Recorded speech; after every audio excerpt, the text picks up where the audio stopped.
happy Christmas. My name is Amy Liebert. I am the director for women's costuming here at Historic Locust Grove for our first person interpreter cast. And this time of year, we would normally be inviting all of you into the house for our Christmastide celebration.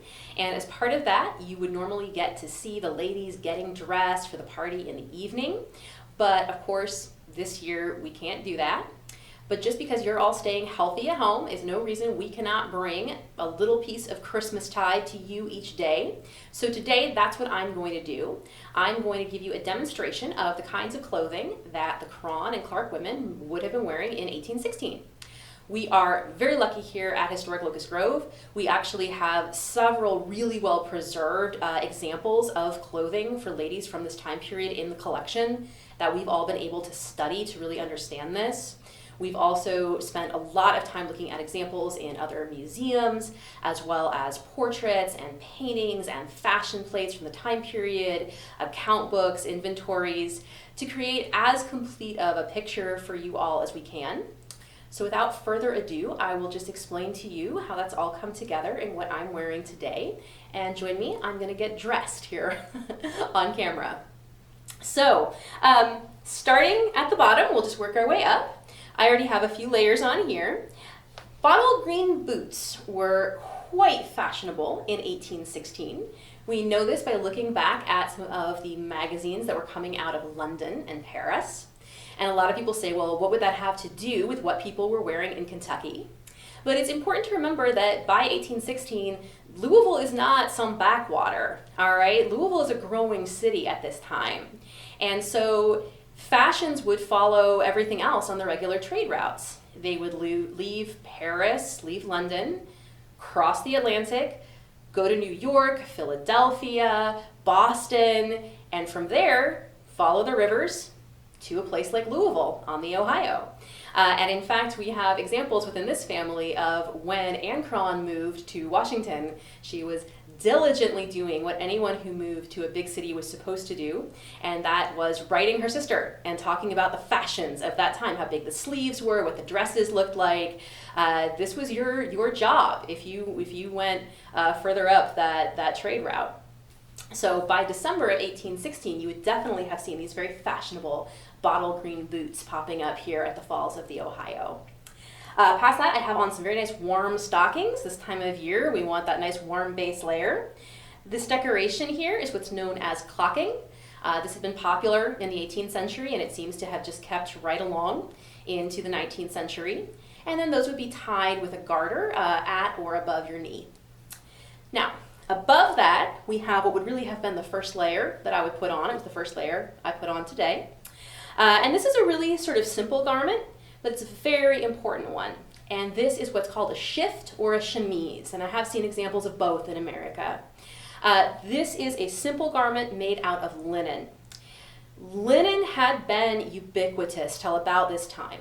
This is the moment where cotton is starting to become king. It's begun with the Industrial Revolution in Britain. That production is just starting to take off here in the United States. But in some of your most personal garments, people were still very used to wearing linen next to your skin. Linen breathes really nicely. All right, so you're gonna see me put all of these other very expensive, fancy clothes on over this that have taken all of this time and these resources. You want something next to your skin that you can wash, that will protect the rest of those layers. So a shift made out of linen would normally be cut out in batches. It's actually all made out of squares and rectangles and triangles, just like a man's shirt would be. Men's shirts serve the same function. And you would cut them out in batches so you could use the fabric as efficiently as possible and usually be sewn up at home, all right? And then over that, I am wearing my corset, all right? There's a lot of debate about should these be called stays or corsets. In her 1820 inventory, Julia Hancock Clark does use the term corset, so I've come around more to saying that based on the documentation from this family. Very interestingly, she lists one corset in the same inventory where she's got, I think, 8 or 10 different dresses and beautiful parures of expensive jewelry that William had given her. I do wonder if she wasn't wearing at least a second corset at the time that inventory was made. And I'm not certain if it was a complete inventory because they were in the middle of a sort of prolonged move. But suffice to say that for 8 or 10 dresses, you might have one of these, all right? That's another reason that you've got this shift under here that's really protecting your corset. Now, I'm not sure that any more ink and film and talk has been spilled over any other historical garment as much as corsets, all right? A lot of what you've heard about women, having their ribs removed and just destroying themselves for corsets, first of all, is incorrect. It's sort of been very sensationalized over time, but also not generally about this time period. At this time, women's corsets had become about as simple as they had been in centuries, and really would be for decades. So if you can see this is really a very simple garment. It's made out of 2 layers of nice firm linen, good linen. This could be made at home during this time period, which was a remarkable thing for women, that you'd gone from stays that had been much more complicated, much more often made by a corset maker, not always, but this could really be done pretty simply at home. It's 2 or 3 pieces, it's fitted to the body, and in fact, when you look at the surviving examples, you see this incredible variety in the way that they were decorated and embroidered, and a lot of that just had to do with the woman who was making it at home. You could individualize it. This is, to me, a very comfortable garment. I actually really enjoy wearing this as much as I enjoy wearing a modern brassiere. It's also essential to the look that you're going to see we'll create here, all right? So I wanted to start with the bottom layers and keep going so you can see the way that the dress will just sort of be layered on top of this. The waistline by 1816 had really become a bust line, and so much so that it's not even a straight line. It sort of curves up around the bust, and you cannot get that without a good foundation underneath. It created a look that today we might refer to as lift and separate. And it was sort of a very structured, unstructured look. Just like today, if you've got messy hair that actually took all that time, the corset sort of does this in this time period. The next thing that I'm going to put on, and I'm going to look a little silly while I do this, is my drawers. And there's just no way to do this while looking entirely dignified. Here's another pair I can show up to show you, though. And what they really are is just 2 wide legs that are gathered into a waistband, and the waistband will be the most fitted part. That way you would measure off of your own waist and make sure that fits you, and then just stitch these up, put them on. And again, depending on the time of year, that could be cotton, linen, or this time of year possibly wool flannel as well to keep you warm. And over that, we're going to have this petticoat. Again, this one is linen, could be flannel this time of year. Now, the term petticoat at this time could refer to actually a garment that was meant to be seen. So this is really an under petticoat, because it's going to go under all of the things that I'm going to put on top of it. But it's important to realize that petticoat could also just mean the skirt of your dress, or sometimes even a separate petticoat that maybe you wore with a spencer over it. So when Elizabeth Bennet had her petticoat 6 inches deep in mud, as we've all read, that was not necessarily meaning that it could have meant she'd hiked her skirts up, but not necessarily. That could have just been her skirt. Now, it's important to realize that at this time, everybody, unless they were in really unique circumstances, probably had help getting dressed, all right? Here at the Cron farm, it's important to remember that Anne and Eliza might have been helping each other get dressed, but they also owned slaves who would have been helping them, who could have been there as their maidservants. For people who lived up north, they might have had paid servants, but even if you were poorer, you never woke up alone normally. Most people always had somebody there. So the next thing that I am going to put on over this is going to be what's called a Shema Set. This comes with a really interesting fashion affectation of this time period, and this is a recycling of what you saw in the Elizabethan period. There are a few elements of Elizabethan fashion that recycled into this time period. And we tend to think of this very much as a Greek revival time because you have that high empire waist that was supposed to look like the ancient Greeks. But there's also some Elizabethan elements that pop back up, and one of them is sort of a toned down ruff. It's not the only element either. You see, especially there's a few Spencers from this time, the jackets that they would wear, that had these little slashes with white fabric coming out that looks like what you saw 300 years earlier. Fashion does this. Fashion recycles.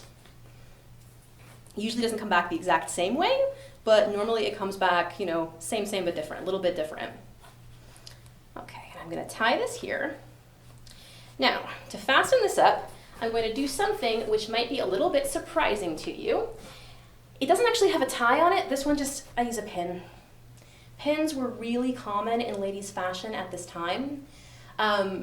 We are used to a time when our clothing is just sort of loose to accommodate the sort of changes and fluctuations in size that women have day to day, month to month.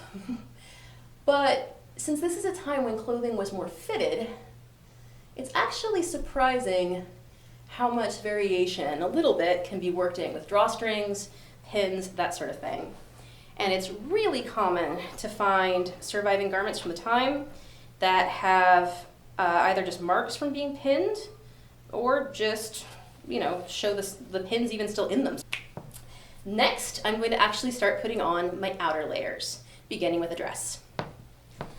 Now, you will often see, this is a reproduction, but you will often see dresses from this time period in museums that are listed as being maternity dresses. And I assume the reason for that is, well, it's high-waisted and the front opens. That must be for, you know, prenatal or birth or postnatal with nursing, right? That's not true at all. It's better to say that the fashions of this time were probably quite convenient for women who usually at that time, if they were married, would have multiple pregnancies.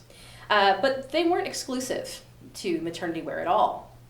So a dress like this is all in one piece, but it does open in the front. Before I put it on, one thing I want to draw attention to, this little pad in the back. This is another holdover from earlier styles that had adapted to this time period. And what that's going to do is hold out those nice little gathers, or little pleats in this case, in the back. So, on this goes.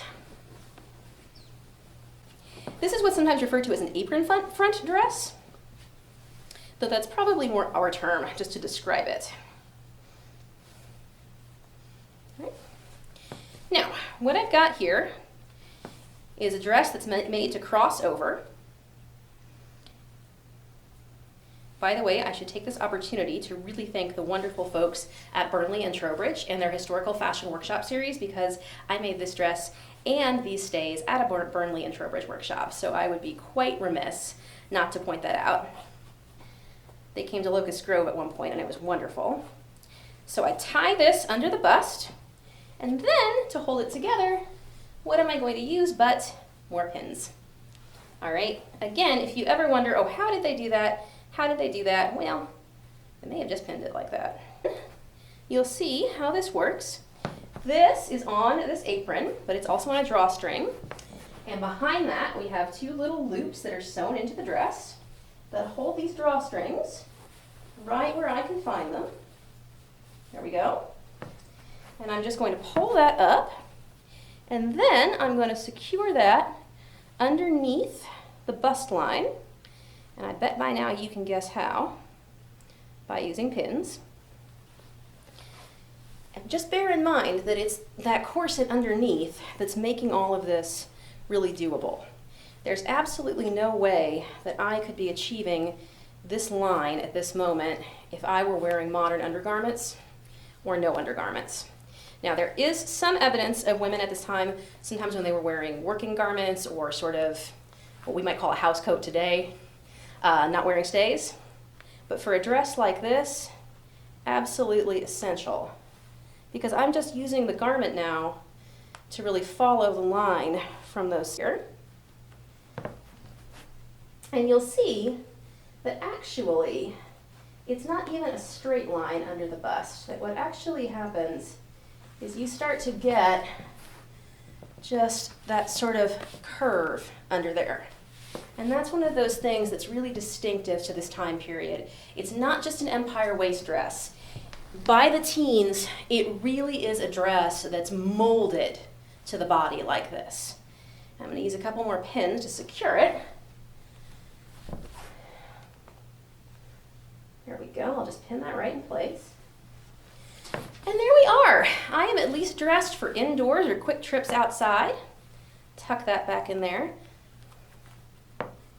Now, if I'm at home, I am dressed. And again, I might not have done this for the morning. It's possible that for the morning, could have actually been in a more relaxed garment, have a nice robe, but now I am completely dressed. If I'm going to go outside though, however, I'm not done. You can see also how that little pad is working there, hooping everything out. The next thing I'm going to put on is going to be a little jacket, what's known as a Spencer. This one is made out of cotton.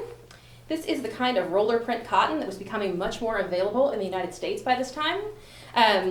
Partly because, yes, we had begun producing our own fabric here. We had our first modern manufactories that were starting to take this industrial technology that was developed in Britain and churn this stuff out here. But also because the War of 1812 was over, and British manufacturers were also hitting the American market with a vengeance. If the war hadn't happened, it would be really interesting to know and see how and when industrialism did start in the US, because for a long time, investors weren't even willing to lay out the money because the British were just dumping cheap manufacturers on our markets after the Revolution, when we weren't part of their market system anymore. All right, so I've got on my Spencer now.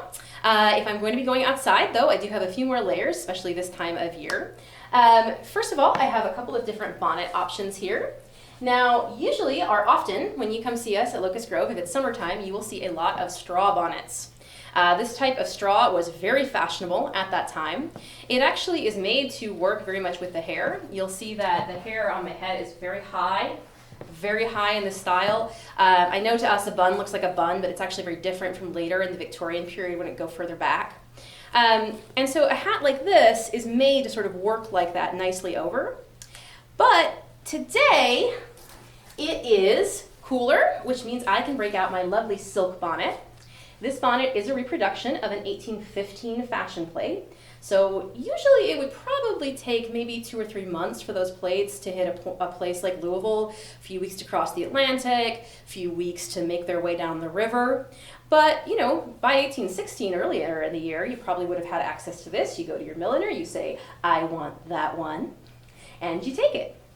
Now, if I were going to wear the straw bonnet, I might be more likely to put on a cap first.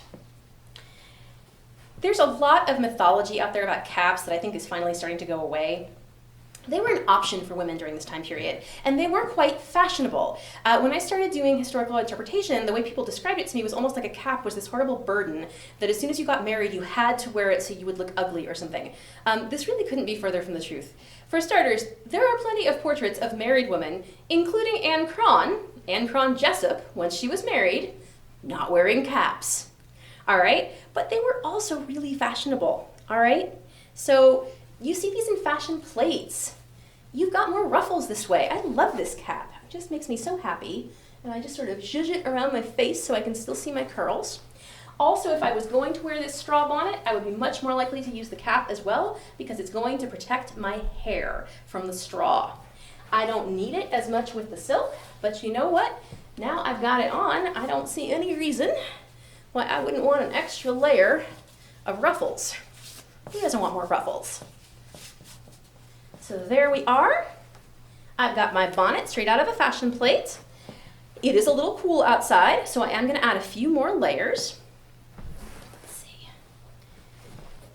I've got this lovely tippet, very fashionable, made of fur.